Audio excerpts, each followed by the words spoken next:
I have returned with yet another Starfield video because we've got all new details about this game, and it looks like it's going to have its own fully realized life paths, much like this was promised with Cyberpunk 2077, but this time it seems like they're really going to be full-blown experiences throughout the entirety of the game instead of being like a 20-minute intro into the life path and that's it. So that's really good news. We'll talk about more details about these factions, how they're going to be influencing your experience in the game, and it seems like you're going to have some tough choices as well. Plus, we're going to be talking about more on character creation. We have some new details about that one, as well as the technology behind this game, because it's super impressive what they are doing with both the world and also the characters. The facial technology is apparently going to be absolutely incredible with this one. So yeah, let's begin. First of all, talking about life paths and character creation, but we got to hone in and listen to what Todd Howard and the team had to say about this one. So take a listen. One of the big choices is which part of the game world am I going to engage in? We always make a bunch of different groups that represent some of the major factions in every game. So yeah, you're definitely going to be having some very interesting choices in this game, and one of them is going to be what faction you're going to roll with. I imagine that you possibly could be working with multiple factions at once, but we're going to be seeing several different factions in this game, including the United Colonies, the Freestar Collective, Ryujin Industries, and then Crimson Fleet. And here's some brand new concept art that they did reveal recently, but these sound like they're going to be fully fleshed out experiences. And what's really interesting is it seems like your character backstory can very much influence what happens at the start of the game and what faction you end up with at the start of the game, as some hints and teases were indicated of this during the brand new Starfield development diary. In this one, we've got the United Colonies that represents the future space republic idealized. You also have the Freestar Collective, which is the space western fantasy, people that are out there on the frontier. We've got Ryujin Industries, which represents corporate life. I think it has one of the best starts of any of the factions. So yeah, the corporate faction is probably the faction I'm going to be starting out in this game, because this has me extremely curious. Now, he did go on to say that it has the best beginning, at least in his opinion, of all of the factions, but he's only talking about the beginning, so it does not sound like it's going to be like Cyberpunk's life paths, and that it's only going to be a 20-minute experience and that is it. This is really good news. It sounds like it's going to be a game-long experience dependent on what faction you choose. But also what's interesting is they keep showing these varying shots between the factions, and yeah, their clothing and styles look different, but also the actual worlds, I guess you would say, they're on, or cities they're in, are very different. So the corporate lifestyle is going to be, I would assume, taking place on a very dystopian cyberpunk type city. So yeah, that would definitely be appropriate for anyone that is, of course, a fan of Cyberpunk 2077. But let's go ahead and talk a little bit more about character creation, how this is going to be influencing your character and perhaps even the faction you go with. So take a listen. A lot of us have been doing this for a long time together, and it's nice with Starfield to go back to some things we didn't do, the backgrounds, the traits, the defining your character, all of those stats. And I think there's so many games now that do those things that people are ready for something that does a lot of the things that, you know, older hardcore RPGs, some that we used to do, doing those again in a new way.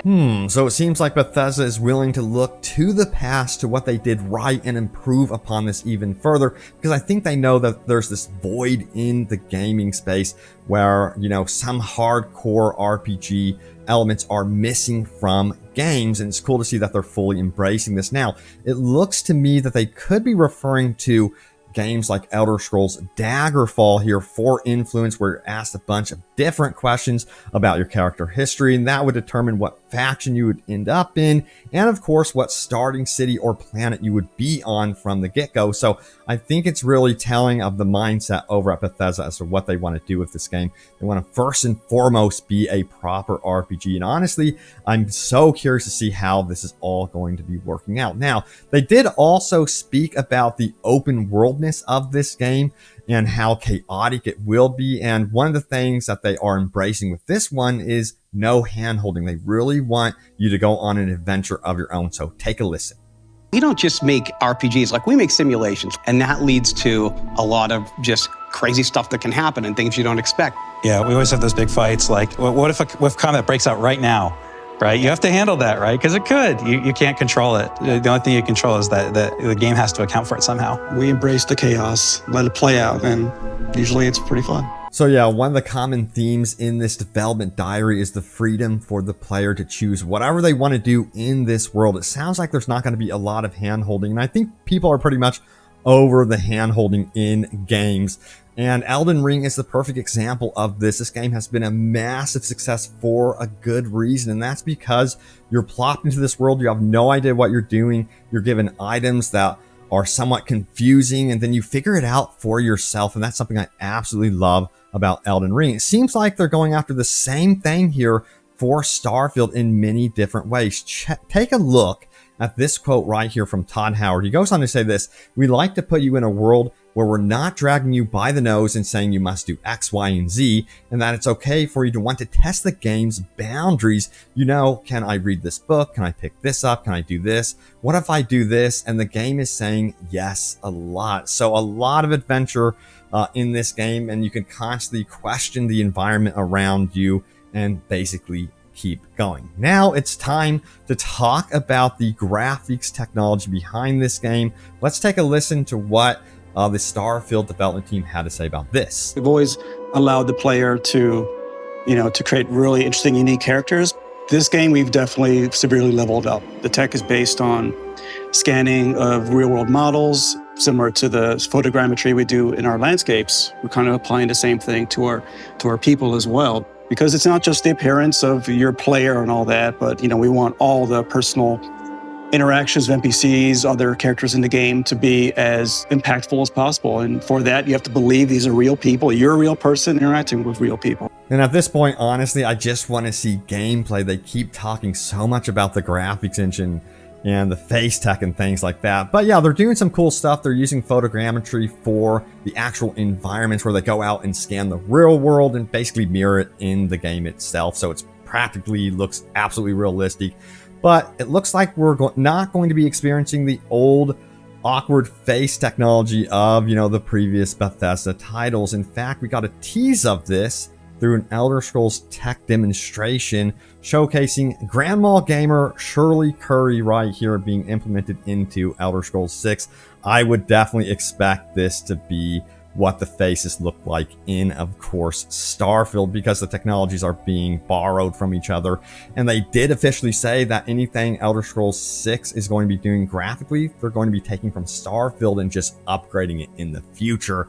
So yeah, some really cool stuff going there. Now, what did they go on to say officially about the graphics in Starfield? Check this out. So Starfield aims for a NASA punk visual style. I love the sound of this, and apparently the dev team really liked it. So take a look at this. It says, "Early on in the project, when we were trying to establish the overall aesthetic of this game, we sort of coined the term NASA punk to describe a sci-fi universe that's a little more grounded and relatable."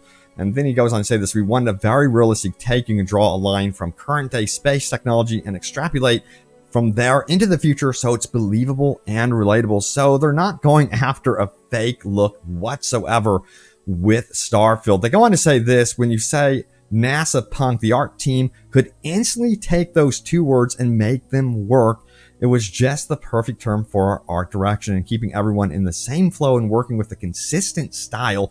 For me, it just clicked at the start of the project. I think that term was critical for us." So it seems like they're also going after a very cohesive nature for this game. No matter where you are in the world, you're really going to be feeling like you're in Starfield. And I think that's going to be so important to the game going forward. But let's take a listen to this part right here, because did they just confirm romance in Starfield? I think they just did. So as a game, we have romance, adventure, mystery, but I think with Starfield, there's this other layer of the cosmos and the universe and what is out there. At the end of it, we want the players to have told their own journey, but then look back at it and we're asking the big questions.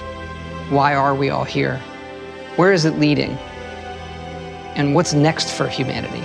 So to me, it seems like romance is officially confirmed for this game. The question is, can you romance your robotic companion here? That's the biggest question. But anyway, yeah, it seems like also a big question is going to be about the alien life forms. And it seems like it's going to tie in, to me at least, to this question about humanity. What is the future of humanity? I think the alien life forms might hold that answer.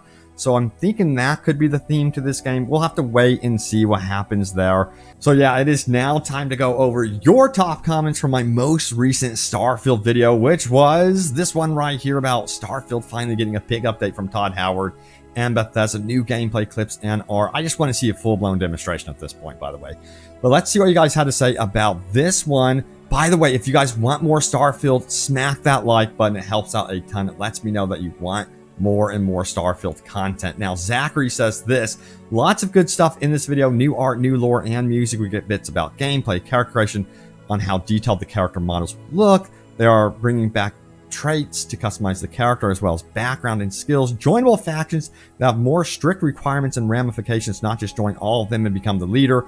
Evolved companions that will be even better than Fallout 4, which was a step above Skyrim. So much good stuff. Yes, I'm really curious about the companions, especially, because I personally like when you have, companions to join you on your open world adventure. Then we have Aish, who says this right here: after the game actually releases, I'll watch this video again. Yeah, we'll come back to this and see what pans out to be true and what features are actually in the game. Hopefully it pans out in our favor. We shall see. Jay Salas says this: the way they described how interactions with different factions happen is how I thought Cyberpunk would play out. Same here. Side with anyone at any time and carve your own story. Also getting really good vibe from Bethesda on this one. The teasers don't show any pre-alpha BS that usually ends up being super misleading, but instead they just keep going with these interviews and concept art so they can give themselves tons of wiggle room. Very smart in the direction every game studio should go. I personally always find concept art super cool and interesting, even if it doesn't make its way into the game. I remember the Skyrim art and still have some saved on my desktop in screensaver rotation. Yeah, even the way they handled previous Fallout games, they really aren't announcing stuff too soon anymore. They're really being more cautious, I think, because they don't want to overhype their own games. But apparently, even according to Microsoft, they want this to be like the most played Bethesda game ever, even beyond what Skyrim was capable of doing. So I think Microsoft has seen something. And then we have Legit Energy, who says this: keep up the great work. I love all your videos. I'm super excited for this game. Thank you so much. And thank you to each and every one of you for the support and love on the videos. I'm going to keep going with Starfield. And of course, I won't let you guys down on everything Cyberpunk and any other open world games coming up. But stay tuned for more. Thank you so much for watching. I will see you all next time. Take care.